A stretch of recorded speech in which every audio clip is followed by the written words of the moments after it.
Bismillahirrahmanirrahim. Assalamualaikum warahmatullahi wabarakatuh. Alhamdulillahilladzi sarrafal mu'minin bitasrifi nuril iman wa wa'adahum bidukhulil jannah khalidina fiha wal hurri wal wildan. Asyhadu an la ilaha illallah wa asyhadu anna Muhammadan abduhu wa rasuluhu la nabiyya ba'da. Allahumma shalli ala Muhammad rahli sadri wa yassirli amri wahlul 'uqdatam min lisani yafqahu qawli, amma ba'd. Pemirsa, teman-teman dimanapun berada, alhamdulillah pada sore hari ini kita masih diberikan nikmat iman dan Islam, masih diberikan nikmat kesehatan sehingga kita dapat bertemu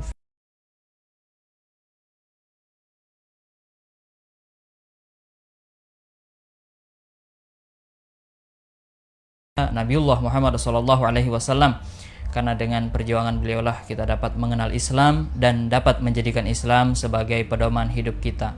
Ini apakah hidupnya semua bahagia, atau apakah nanti hidupnya itu bahagia tapi bahagianya tidak hakiki, atau seperti apa? Nah, nanti kita akan sedikit sharing mengenai hal ini.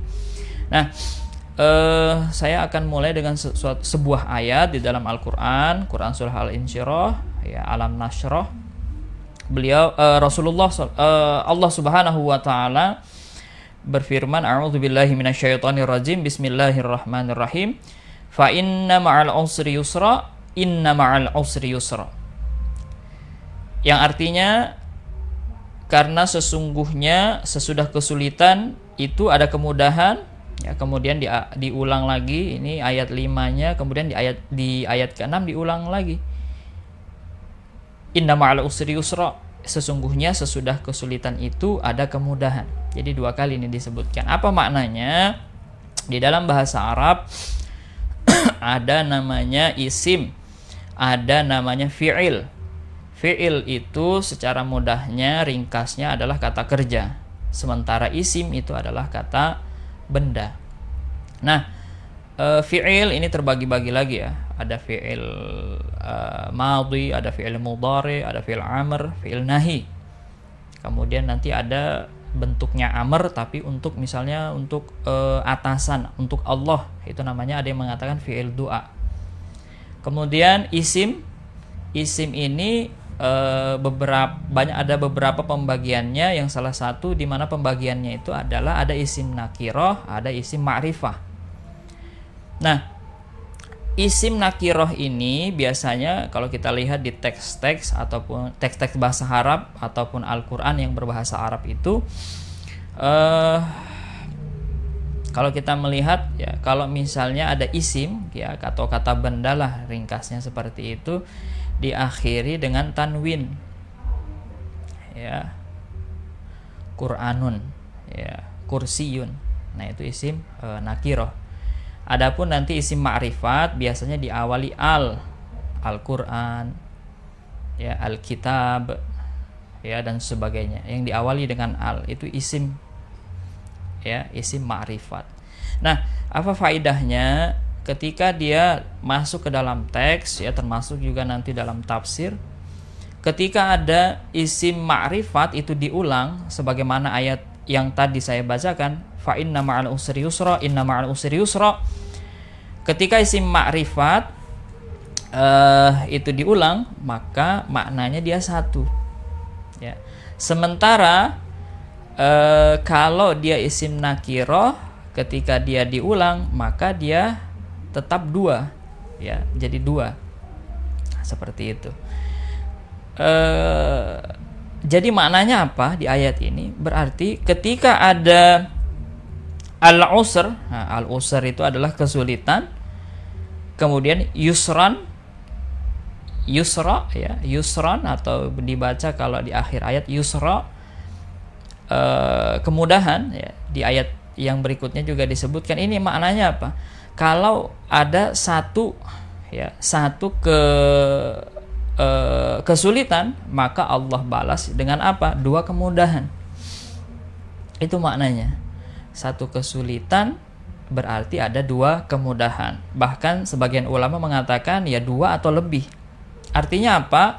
Ketika ada kesulitan, Allah akan membalas dengan kemudahan-kemudahan. Ya. Jadi kita jangan takut dalam menghadapi hidup ini. Kenapa? Karena jika ada kesulitan, Allah akan balas dengan kemudahan.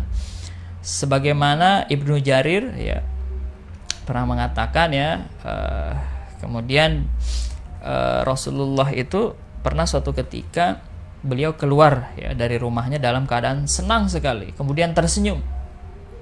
Apa kata beliau? Bahwa satu kemudahan, satu kesulitan itu tidak akan mengalahkan dua kemudahan.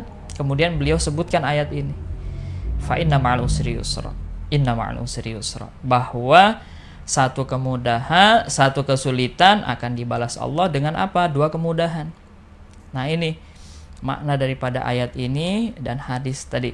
Nah, teman-teman pemirsa dimanapun berada, ketika kita mengarungi kehidupan kita, janganlah takut ya. Ketika ada tantangan, ada hambatan, kendala, tenang saja, ada Allah Subhanahu wa taala yang akan memberikan kita dua kemudahan atau lebih, bahkan jalan-jalan kemudahan itu akan dibukakan oleh Allah. Selama apa? Selama kita berharap terus kepada Allah, berpositif thinking kepada Allah, tidak berputus asa pada rahmat Allah, akan kita dapatkan. Baik kita dalam bisnis, baik kita dalam menjalani keluarga, baik dalam ketika kita menjalankan studi kita, ya, baik dalam negeri maupun luar negeri, semuanya akan dimudahkan oleh Allah. Berpositif thinking kita kepada Allah. Karena apa? Ayat ini sudah memberitakan kepada kita bahwa Allah akan membalas dengan apa? Kemudahan-kemudahan. Pemirsa dimanapun berada, teman-teman yang dirahmati Allah Subhanahu wa ta'ala, tentu pasti kita akan senantiasa dimudahkan oleh Allah. Para motivator mengatakan, ketika kita berada di zona nyaman, ya, janganlah kita betah di situ. Ketika ada zona tidak nyaman, kita menuju ke sana. Sampai zona tidak nyaman itu menjadi nyaman. Artinya apa? Ketika kita ada sesuatu yang membuat kita itu sukses, itu pasti tidaklah mudah. Namanya itu zona tidak nyaman. Entah dalam hal bisnis, entah dalam hal berkeluarga, entah dalam hal studi dan sebagainya.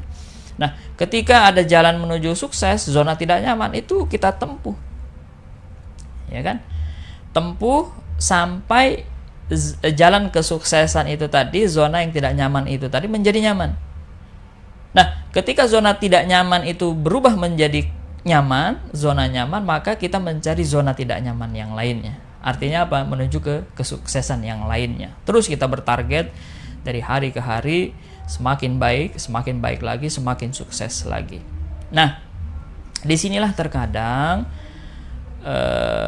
pemirsa, teman-teman dimanapun berada, baik yang saya alami, yang kita semua alami, terkadang kita itu ada hal-hal yang kita inginkan.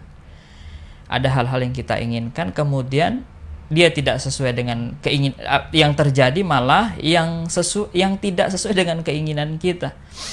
Nah, disinilah terkadang ada hal-hal yang muncul, yaitu apa? Ketidaktenangan, ketidaksenangan, dan ketidakbahagiaan. Nah, disinilah nanti yang akan kita bahas ya, mengenai kebahagiaan ini. Banyak orang berpikir ketika dia kaya, ketika dia berbisnis, kemudian dia nanti harapannya ingin menjadi kaya, dia menganggap kaya itu ternyata sesuatu yang akan mendatangkan kebahagiaan buat dia. Tapi kenyataannya, tidak semua kekayaan itu dapat mendatangkan kebahagiaan. Banyak orang-orang yang ketika dia miskin, hidupnya baik-baik saja. Dan ketika dia kaya, ternyata kekayaan itulah yang justru membuat dia tidak bahagia, ya, frustrasi, kemudian stres, bahkan ada yang bunuh diri. Nah, seperti itu. Kemudian ada juga karir. Ada yang mengatakan, wah, karir itu sesuatu yang akan mendatangkan kebahagiaan. Ternyata ada sebagian orang ternyata dengan karirnya itu membuat dia malah stres, malah frustrasi, malah tidak bahagia. Begitu pula juga ketika mencari pasangan hidup. Laki-laki mencari wanita atau perempuan mencari laki-laki. Dia berharap ketika mendapatkan pasangan dalam hidupnya, ya, entah para remaja ya mencari pasangan dengan cara pacaran, atau yang sudah dewasa tadi, yang sudah mampu, kemudian dia menikah, dengan jalan menikah tadi, kemudian dia berharap akan ada kebahagiaan. Orang berharap seperti itu dan maunya ya seperti itu, ada kebahagiaan. Tapi ternyata tidak semua pernikahan, apalagi pacaran ya, tidak semua pernikahan yang mendatangkan kebahagiaan. Banyak malah ketika dia tidak punya ilmunya dalam menjalani pernikahan tadi, justru pernikahannya itu membuat dia malah tidak bahagia, ya, stres dan seterusnya. Yang awalnya dia itu ketika masih jomblo, ketika masih sendiri, tenang-tenang aja, dan ketika menikah malah sulit hidupnya, ya, malah sulit hidupnya, frustrasi, tiap hari harus ngomel, tiap hari mengalami tekanan, tiap hari mengalami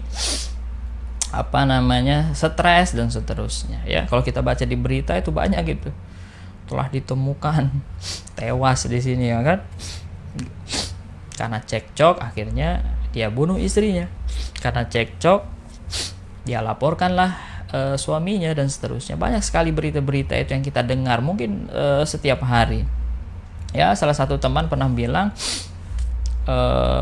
berkas perceraian ya di salah satu lembaga yang mengurusi itu tiap hari bertumpuk berkasnya. Banyak terjadi, setiap hari terjadi perceraian, entah itu banyak sekali alasan-alasannya, banyak sekali faktor-faktor yang menyebabkannya, ya.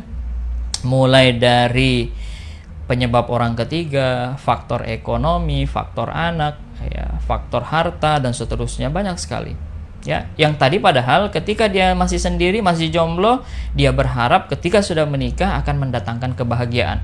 Ternyata tidak sepenuhnya dia mengalami kebahagiaan. Justru ternyata ada juga yang mengalami ketidakbahagiaan, ya. Seperti itu istri, pasangan, keluarga pun seperti itu. Banyak yang mengatakan keluarga ini nanti bakalan mendatangkan kebahagiaan, tapi pada kenyataannya ternyata terkadang juga keluarga tidak mendatangkan kebahagiaan. Nah, pemirsa yang dimanapun berada, teman-teman yang dirahmati Allah Subhanahu wa Ta'ala, bagaimana sebenarnya kita menyikapi hal ini dan bagaimana sesungguhnya kebahagiaan itu, ya, yang dimana ketika kita memahami tentang hal ini, kita semuanya itu dapat merasakan, mudah-mudahan ya, dapat merasakan yang namanya kebahagiaan. Nah, kalau kita merujuk di beberapa kitab, ya, di kitab-kitab para ulama, ya, termasuk kitabnya Tibbul Qulub, ya, Ibnul Jauzi, beliau di situ juga mendefinisikan, ya. Nah, apa sebenarnya bahagia itu? Kalau kita lihat pendapatnya Al-Alusi, beliau mengatakan bahagia itu adalah perasaan senang dan gembira, ya, karena mencapai keinginan atau cita-cita yang dituju dan diimpikan. Ya, ketika kita ada sesuatu yang dicita-citakan, diimpikan, kemudian terwujud, maka pada saat itulah tercapai kebahagiaan. Ini yang dikatakan oleh Al-Alusi. Nah, banyak daripada kita ketika kita mengimpikan sesuatu, mencita-citakan sesuatu, ketika itu terwujud, bahagia.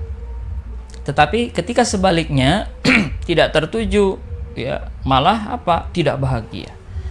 Ya, salah satu tadi dalam hal bisnis, ya, ketika dia sudah punya target ingin menjadi jutawan atau miliarder, ya, dari bisnisnya itu, dan ternyata malah membuatnya bangkrut, frustasi, stres.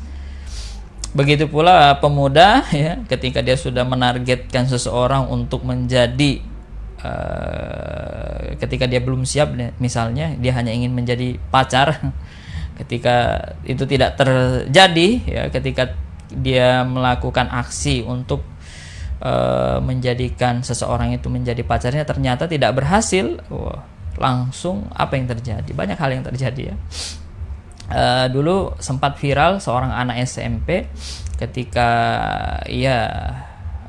tidak jadi, ya, kalau tidak salah itu tidak jadi, anak SMP nih, ya. Saya sudah mensurvei beberapa tempat, itu anak-anak sekarang mulai SD itu sudah ngerti yang namanya pacaran.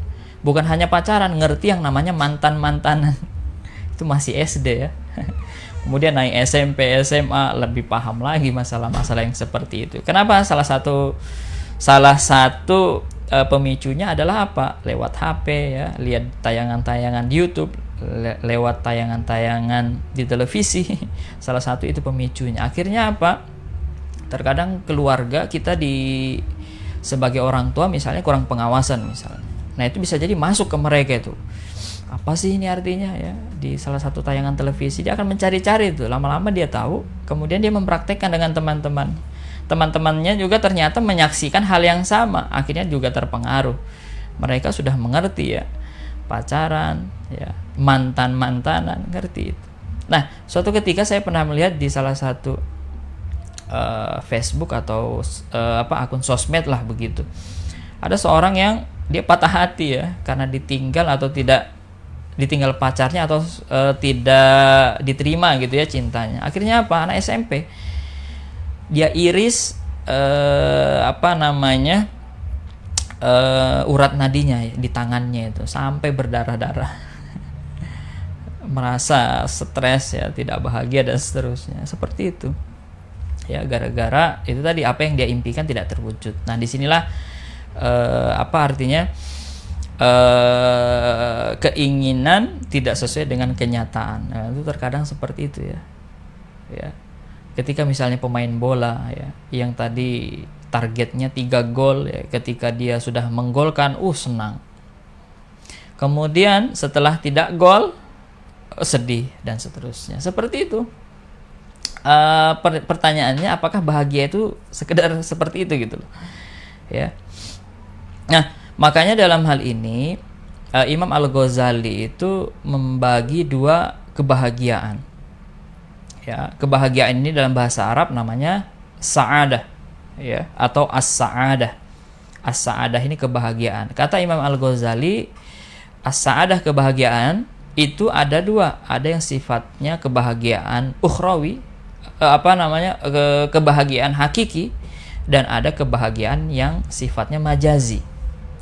Kebahagiaan majazi ini adalah kebahagiaan yang sifatnya sampai kepada ukhrawi, ya.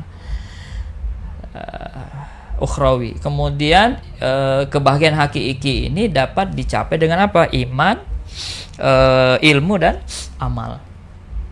Kemudian kata Imam Al-Ghazali, yang kedua adalah majazi, ya. Kebahagiaan majazi ini kebahagiaan duniawi saja. Kalau kebahagiaan hakiki tadi kebahagiaan ukhrawi. Kalau majazi kebahagiaan duniawi. Yang dimana kebahagiaan duniawi ini baik dia muslim maupun non muslim bisa dia merasakannya. Berbeda tadi dengan ukhrawi. Ukhrawi tadi hanya bisa dicapai orang yang apa? Yang iman, ilmu, dan beramal. Nah, inilah menurut Imam Al-Ghazali itu seperti itu. Ketika ada orang yang dia hanya ketika dia bercita-cita ingin menjadi dokter misalnya, ketika dia bercita-cita menjadi pilot, ya, ketika dia bercita-cita menjadi olahragawan yang terkenal, dan itu terwujud, dia bahagia. Muslimkah dia, non muslimkah dia, itu namanya bahagia. Bahagia yang sifatnya bahagia majazi. Bahagia majazi. Yang dimana bahagia seperti ini sangat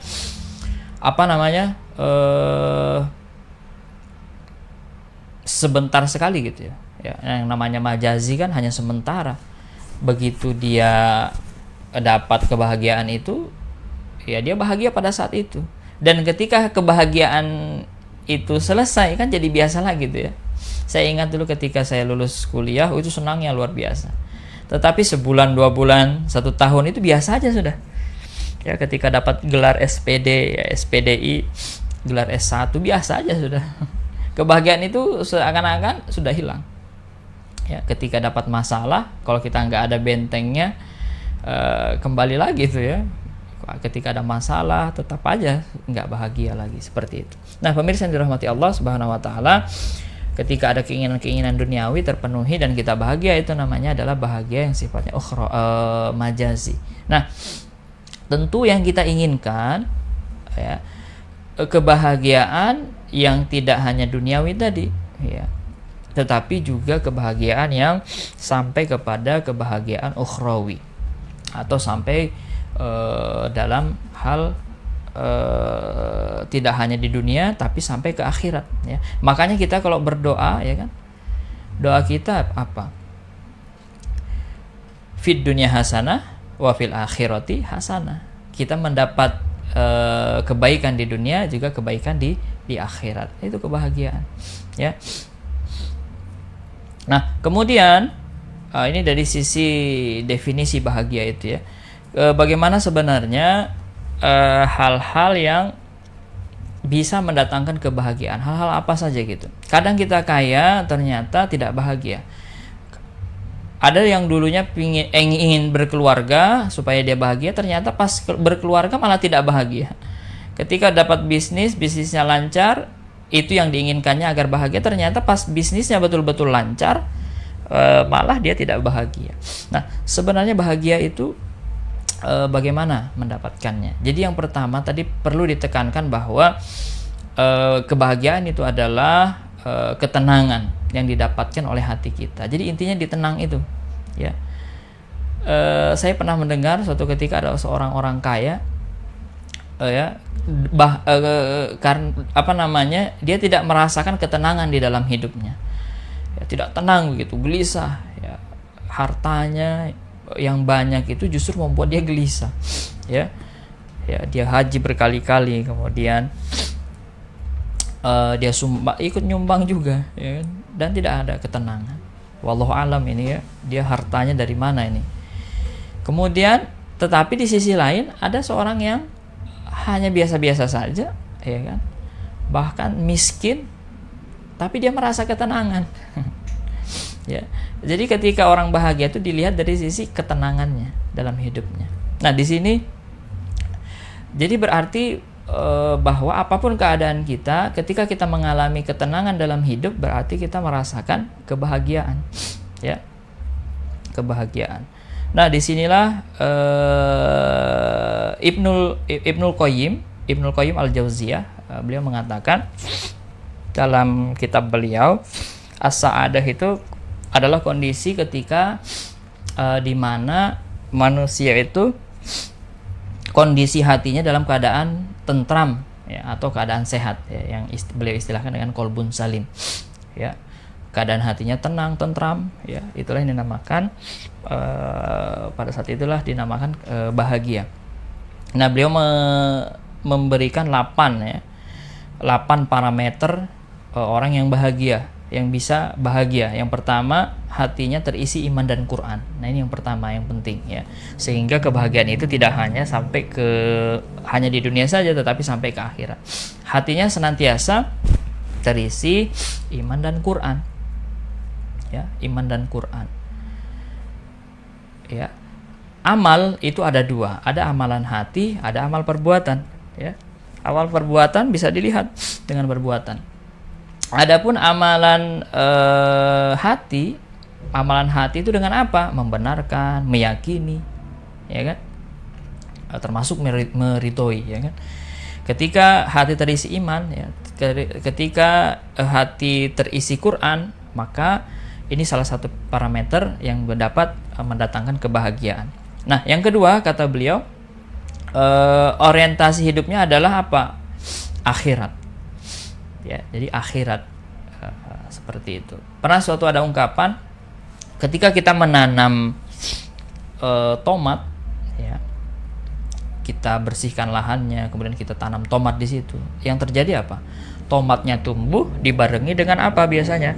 Rumput-rumput di sekitarnya juga ikut tumbuh. Ya.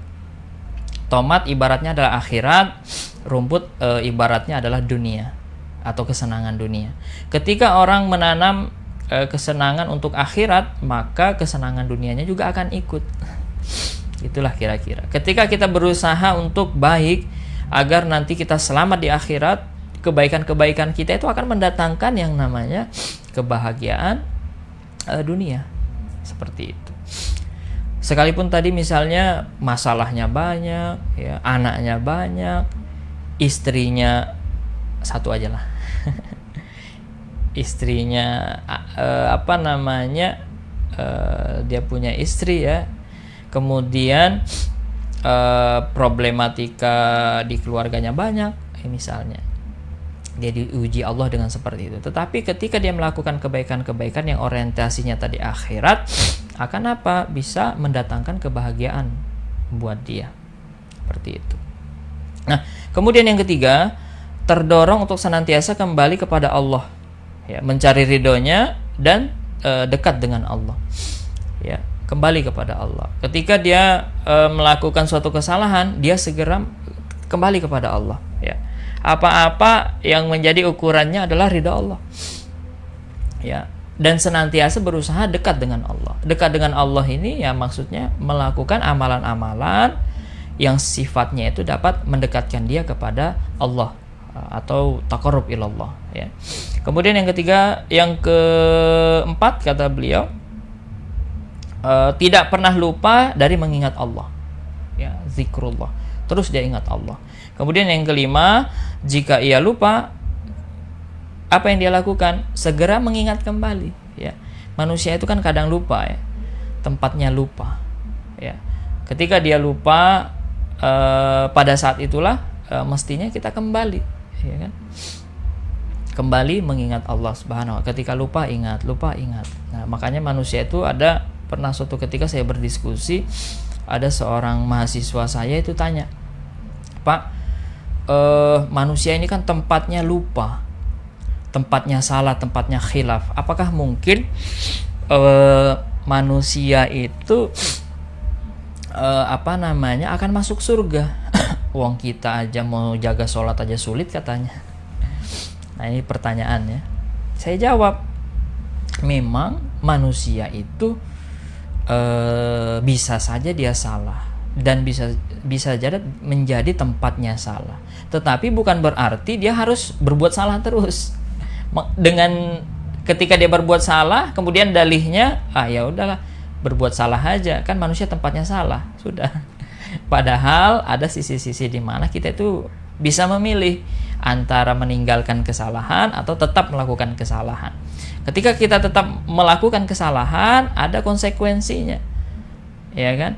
Kemudian ketika kita meninggalkan kesalahan, ya ada konsekuensinya. Ya, jadi intinya adalah bahwa bagaimana kita senantiasa memanage diri kita untuk menghindari kesalahan. Ya. Tetapi ketika kita lupa bagaimana? Nah, disitulah ada yang namanya pintu taubat. Ya, pintu taubat. Ya, taubat ini ada istilahnya ada taubat sambal, ya. Ada istilahnya taubat kecap. Wah, ini mungkin nanti barangkali kita akan bahas sendiri nih ya. Taubat sambal versus taubat kecap. Ya. Intinya adalah bahwa ketika kita ya berbuat salah, ya udah kita punya niat yang kuat, azam yang kuat untuk apa? Mengubah kesalahan itu dengan kebaikan, tidak mengulangi dan menyesali, ya. Kemudian membarenginya dengan terus berbuat baik. Itu aja sudah dalam ini. Jangan kita berpikir bahwa wah, manusia tempatnya salah juga, ya udahlah salah aja terus. Wah, ini yang kurang tepat, ya. Makanya justru karena kita ini tempatnya salah, ya udah kita mendekat diri kepada Allah, mengikuti aturan-aturan Allah supaya apa? Senantiasa kesalahan-kesalahan kita itu dapat kita tinggalkan seperti itu. Ya. Nah, ini ya urgensi daripada tobat itu tadi dan bagaimana menempatkan rasa bersalah itu tadi ya sebagai manusia. Jadi bukan alasan. Kemudian Yang keenam, khusyuk, nikmat dan tenang dalam sholat. Ya kan? Di dalam Quran surah Al-Baqarah kan dikatakan, ya ayyuhalladzina amanu sta'inu bisabri wassalah. Innallaha ma'as-sabirin. Ya, kita minta pertolongan Allah dengan apa? Sabar dan sholat. Bagaimana kita mau dapat pertolongan kalau sholatnya tidak khusyuk, ya? Khusyuk. Sabar, selain sabar juga khusyuk kita. Khusyuk. Sabar, ya sabar dengan segala ujian-ujian yang kita dapatkan dari Allah. Ya, apapun yang kita dapatkan, masalah-masalah apapun yang kita bersabar. Ya, kita bersabar, kemudian juga kita sholat. Ya. Nah, mengenai sabar ini,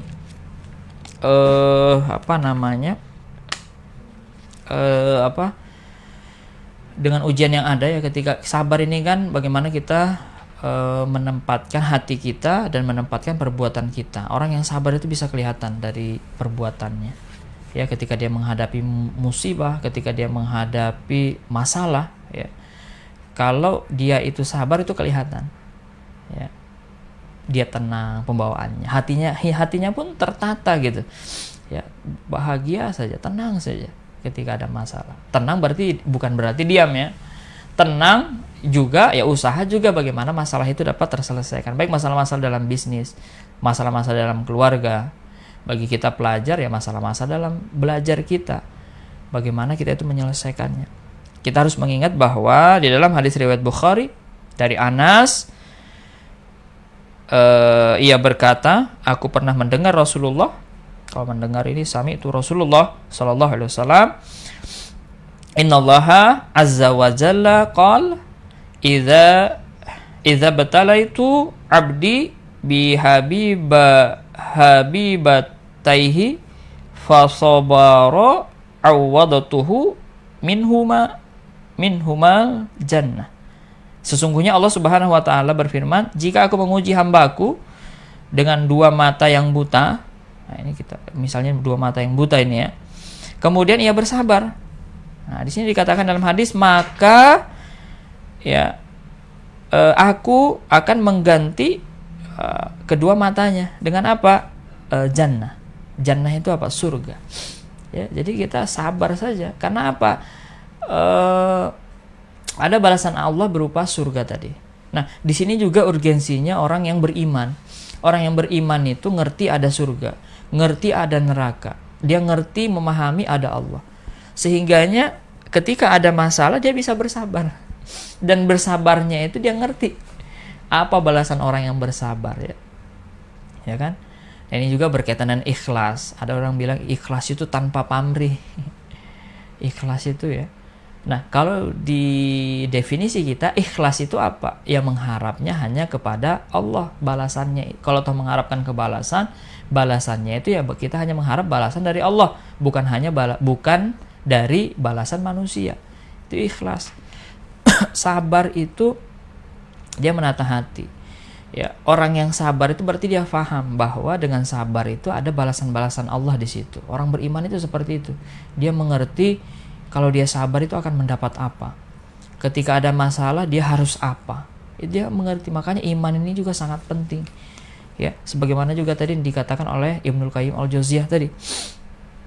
Nah, kemudian dalam hadis riwayat Bukhari dalam Al-Adabul Mufrad, ya, dari Abu Hurairah, ia berkata Rasulullah sallallahu alaihi wasallam bersabda, "Ma min muslimin yushaku syaukatan fi dunya yahtasibuha illa qada biha min khatayah yaumal qiyamah."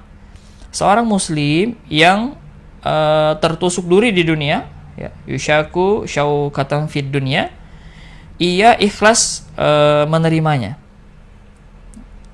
Kemudian maka pasti ujian itu akan menjadi penyebab Allah melenyapkan kesalahan-kesalahannya di hari kiamat, fi yaumil qiyamah.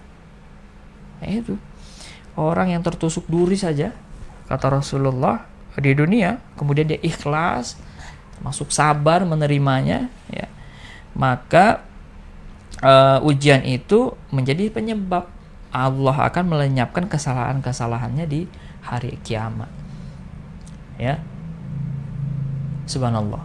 Orang-orang yang ikhlas menerima masalah-masalah yang ada pada dia sabar. Nah, ini pentingnya seperti itu. Allah balas dengan surga, Allah balas dengan melenyapkan kesalahan-kesalahannya di hari kiamat. Ya, jadi tidak ada alasan untuk kita untuk tidak bersabar. Ketika ada masalah, sabar. Yang kedua tadi, sholat. Nah, ya kan? Sholatnya juga harus khusyuk, kata Imam Ibnul Qayyim Al-Jauziyah tadi. Ya, makanya sabar itu kuncinya. Kemudian sholat, minta kepada Allah. Allah ini luar biasa sekali. Allah menciptakan langit dan bumi, Allah menciptakan bintang-bintang, Allah menciptakan matahari. Matahari itu besarnya 1 juta kali lebih besar daripada bumi.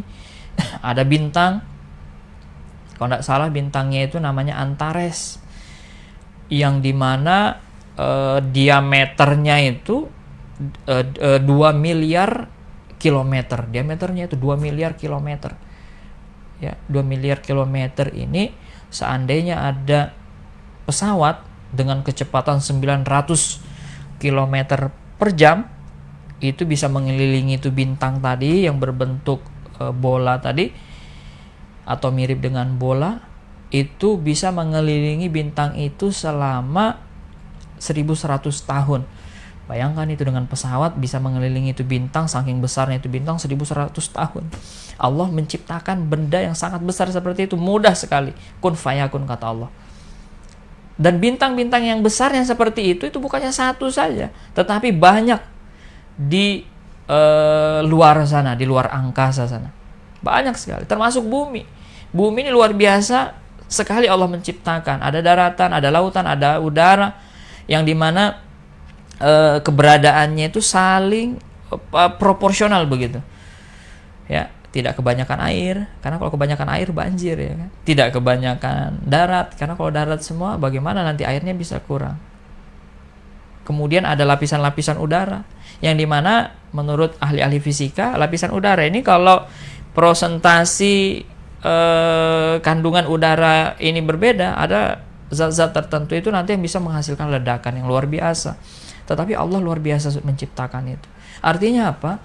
Allah dengan mudah menciptakan benda-benda yang besar, benda-benda yang luar biasa, apalagi sekedar masalah kita yang kecil. Ya, makanya ketika ada masalah kita mengatakan apa? Jangan kita katakan, ya Allah, masalahku sangat besar ini, bagaimana ini? Membuat saya harus menjadi orang yang stres, tidak bahagia. Kita balik, kita katakan sama masalah kita itu ya, wahai masalah, Allahku maha besar. Kamu kecil, kamu akan mudah saya hilangkan. Begitu caranya. Jangan sampai ketika ada masalah-masalah di keluarga misalnya, kita nggak sabar, nggak sholat lagi, nggak meminta sama Allah. Akhirnya apa? Ada masalah dengan istri, harus diselesaikan dengan cekcok, harus diselesaikan dengan menghancurkan barang, harus diselesaikan dengan maaf-maaf, na'udzubillah, yang sering terjadi di berita, sampai terjadi pembunuhan. Keluarga sendiri, istri sendiri harus dicekik. Na'udzubillah. Ketika ada masalah bisnis, tidak sukses, banyak utangnya, kemudian dituduh menipu sana sini misalnya, sampai bunuh diri. Karena tadi merasa tidak bahagia, terganggu. Padahal tadi rumusnya yang keberapa tadi itu kata Imam Al-Jauziyah, khusyuk saja itu bisa mendatangkan kebahagiaan. Makna khusyuk ini ya sholat tadi, kemudian sabar juga. Ya, sebagaimana tadi istainu bisabri wassalah. Innallaha ma'as-sabirin. Al-Baqarah ayat 153. Sabar, minta sama Allah agar masalah kita dapat terselesaikan. Kecil aja itu, ya. Kemudian yang ketujuh, perhatian terhadap waktu dan tidak menyia-nyiakannya. Jangan menyia-nyiakan waktu. Ketika ada masalah pekerjaan, selesaikan dengan cepat. Ya. Agar apa? Pekerjaan tidak menumpuk, pikiran tidak menumpuk banyak masalah-masalah dalam pikiran. Yang nanti di mana pikiran yang banyak menumpuk tadi, masalah-masalah di pikirannya itu bisa mendatangkan hal-hal yang membuat dia stres, tidak bahagia dan seterusnya. Kemudian yang terakhir kata Imam Ibnul Qayyim Al-Jauziyah, hati fokus pada kualitas amal. Nah, kualitas amal ini kan cara apa? Niat dan cara. Kualitas amal yang baik adalah ketika dia diniatkan ikhlas karena Allah, kemudian caranya sesuai dengan tuntunan Rasulullah Sallallahu Alaihi Wasallam. Ikhlas, hanya mengharap Allah, hanya untuk Allah, itu ikhlas. Kemudian caranya sesuai dengan tuntunan Rasulullah. Kata Rasulullah, man amilu amalan laisa alaihi amruna fahuwa raddun. Kalau amalan itu tidak sesuai dengan apa yang diperintahkan Rasul, dicontohkan Rasul, maka akan tertolak, raddun dia. Tertolak. Salat diganti, ya. Padahal salat diganti rakaatnya, salat diganti bacaannya, yang tadinya bahasa Arab, Al-Fatihah bahasa Arab diganti bahasa Indonesia, itu akan tertolak gitu. Ya kan? Nah, kualitas amal itu ya itu tadi. Rasulullah itu tidak hanya memberitahu ini wajib, ini sunnah, tidak hanya itu, tapi Rasul juga mempraktekkan. Rasul mempraktekkan sholat sunnah, Rasul mempraktekkan sholat wajib, Rasul mempraktekkan puasa. Nah, di situ kita mengikut, kita tahu ada hadisnya. Di sini makna daripada ittiba kepada Rasulullah sallallahu alaihi wasallam. Qul in kuntum tuhibbunallaha fattabi'uni yuhibbukumullah. Kalau kamu cinta aku, maka ikutilah Rasulullah. Kalau cinta sama Allah, ikuti Rasulullah sallallahu alaihi wasallam. Nah, ini 8 poin tadi yang akan mendatangkan kebahagiaan. Kemudian kata Imam Al-Jauziyah lagi di dalam kitab Tibul Qulub, di sini ada 7 ya yang membuat hati manusia tadi yang tadinya salim, sehat, bahagia, tentram, menjadi sakit. Hatinya apa? Ya, banyak bergaul dengan orang yang tidak baik, kemudian berangan-angan tanpa ikhtiar atau at-tamanni, menggantungkan diri selain pada Allah, makan yang berlebihan, asyab'u, makan berlebihan ya, ini juga bisa mendatangkan hati yang sakit. Terlalu banyak tidur, ya, jadi tidur itu sesuai proporsinya, apalagi mengikuti Rasulullah, ya kan. Kemudian yang keenam, berlebihan melihat hal yang tidak berguna, ya. Kemudian yang ketujuh, berlebihan dalam berbicara. Ini yang mendatangkan manusia itu sakit hatinya, yang tadinya bisa jadi sehat, salim, kemudian jadi marid. Marid itu adalah sakit hati.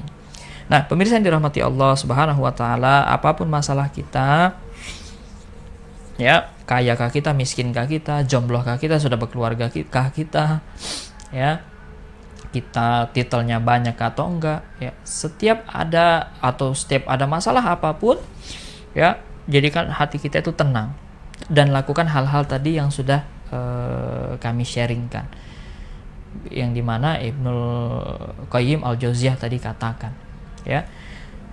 Terus kita menenangkan diri kita, katakan kepada masalah bahwa Allah Maha Besar, ya. Allah dapat menyelesaikan masalah manusia sebesar apapun, ya. Bintang yang luar biasa tadi bisa diciptakan Allah dengan mudah, apalagi sekedar menyelesaikan masalah-masalah kita. Nah, kita minta kepada Allah, kita sholat, kita bersabar, ikhlas menerima qada dari Allah, ya. Apapun yang terjadi pada kita, kita ikhlas kepada Allah. Ada Allah yang tempat kita melihat. Dan di dalam Al-Qur'an, ya, Quran surah Al-A'raf ayat 56, di situ dikatakan wad'uhu khaufan wa tama'an inna rahmatallahi qaribum minal muhsinin. Dan berdoalah kepadanya dengan rasa takut tidak akan diterima dan harapan akan dikabulkan. Sesungguhnya rahmat Allah amat dekat kepada orang-orang yang baik, ya. Rahmatullahi qaribum minal muhsinin, ya, dekat dengan orang-orang yang muhsin, orang yang berbuat baik.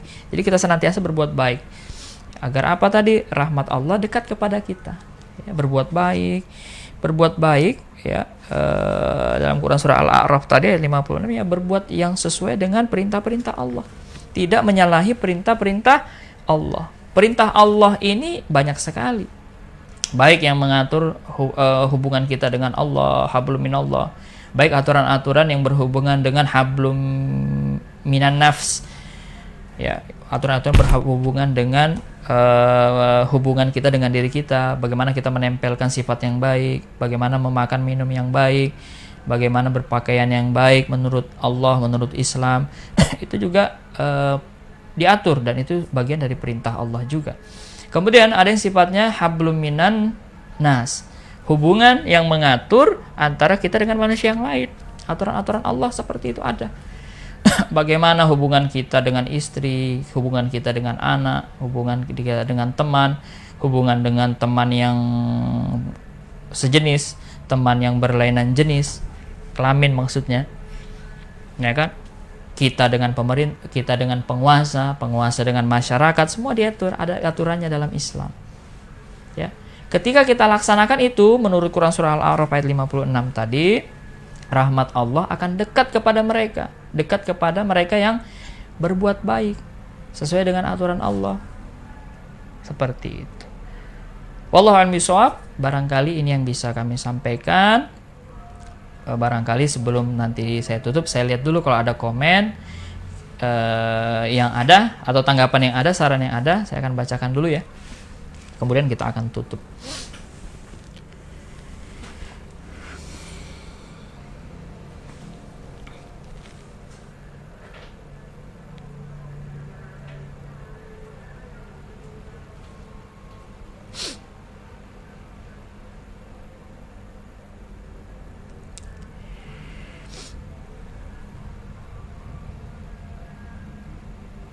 Oke.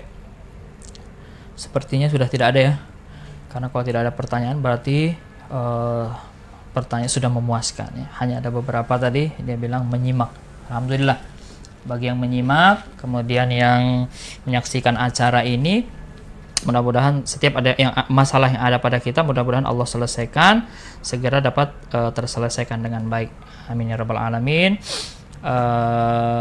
Di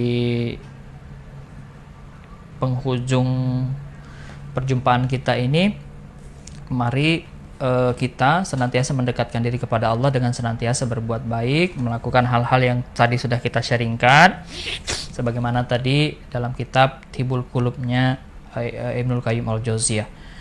Ya, mudah-mudahan itu bisa dapat praktekkan, dan mudah-mudahan terus kita dapat menjadikan diri kita senantiasa beriman kepada Allah, sehingga apapun masalah-masalah yang kita hadapi itu kecil bagi kita, karena kita serahkan semuanya kepada Allah Subhanahu wa taala, dan senantiasa kita berusaha apapun masalah kita selesaikan dengan segera.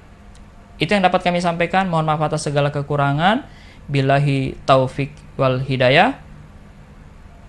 Subhanakallahumma wa bihamdika asyhadu an la ilaha illa anta astaghfiruka wa atubu ilaik. Wassalamualaikum warahmatullahi wabarakatuh.